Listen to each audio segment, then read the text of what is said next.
Então, mostrar os jogos do Campeonato Paulista dessa noite. Aconteceram as duas semifinais que restavam. Em Itaquera, jogaram Corinthians e Ferroviária. Olha, a jogada do Cleison, gol marcado pelo Júnior Urso para fazer Corinthians 1-0. O chute do Diogo Matheus desviou no Thiago Santos para o empate da Ferroviária. Como também havia sido 1-1 o primeiro jogo, a decisão foi para os pênaltis. E aí brilhou mais uma vez Cássio, olha, ele defendeu a cobrança do Thiago Santos. E na última cobrança, o Pedrinho bateu no meio do gol, no alto, para classificar o Corinthians para a semifinal do Campeonato Estadual.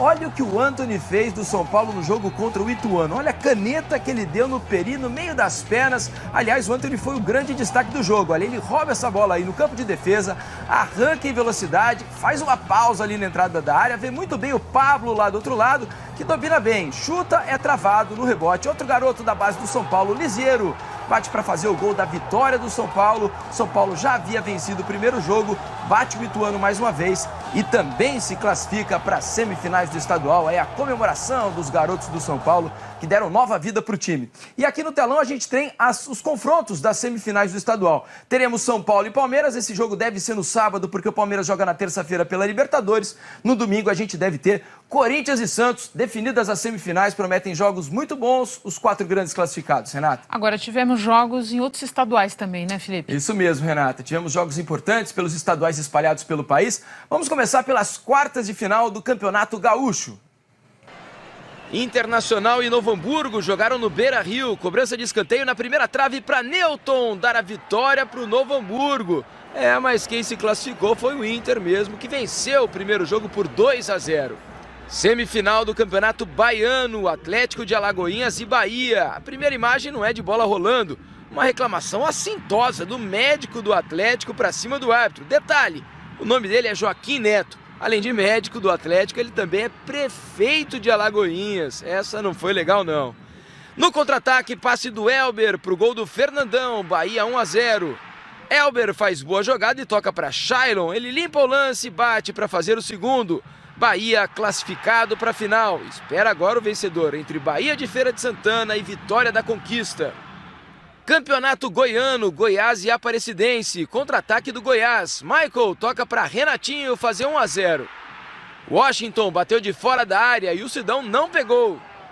A Aparecidense virou o jogo nos acréscimos, nesse pênalti bem cobrado por Alex Henrique. Final, Aparecidense 2, Goiás 1. Apesar da derrota, o Goiás se classificou para as semifinais por ter feito 3-1 na primeira partida. Olha, e pela Libertadores, o Cruzeiro recebeu o Deportivo Lara da Venezuela. Venceu por 2-0 no Mineirão.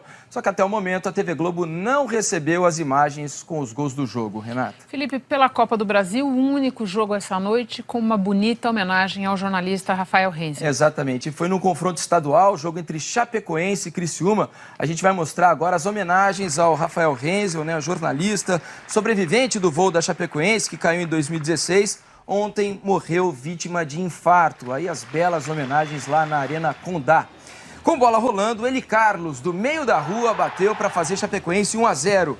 O Eduardo cruzou, a zaga tirou mal e o Campanharo fez 2-0. Depois do escanteio, o Sandro diminuiu para o Criciúma, 2-1. O Kaique cruzou na medida para o Bruno Cozendei empatar o jogo, 2-2. Só que nos acréscimos o Eduardo cruzou, o Everaldo cabeceou, o Bruno Grossi defendeu e o Lourenço marcou o gol da vitória da Chapecoense. Chapecoense, então, 3-2, tem o jogo da volta agora em Criciúma. Felipe, também tivemos essa noite um Fla-Flu emocionante no Maracanã. Um jogaço no Maracanã, muito obrigado, muito discutido. E agora a gente vai colocar o que melhor rolou lá no Maracanã, olha. O Flamengo saiu na frente, a gente vai ver o Bruno Henrique ajeitar. Olha a pancada que soltou o René de perna esquerda, acertou o cantinho, belo gol do René para fazer Flamengo 1-0. O Fluminense empatou nesse lance aí, ó. O Everaldo foi ao chão, foi derrubado pelo Léo Duarte, o árbitro com o auxílio do VAR marcou pênalti. O Johnny Gonzalez bateu bem para fazer o gol do Fluminense, o gol de empate, 1-1. Depois, nos acréscimos, nesse lance aí, ó, o juiz deu pênalti do Léo Santos no Lucas Silva, garoto do Flamengo. Não usou o VAR, deu pênalti e confirmou.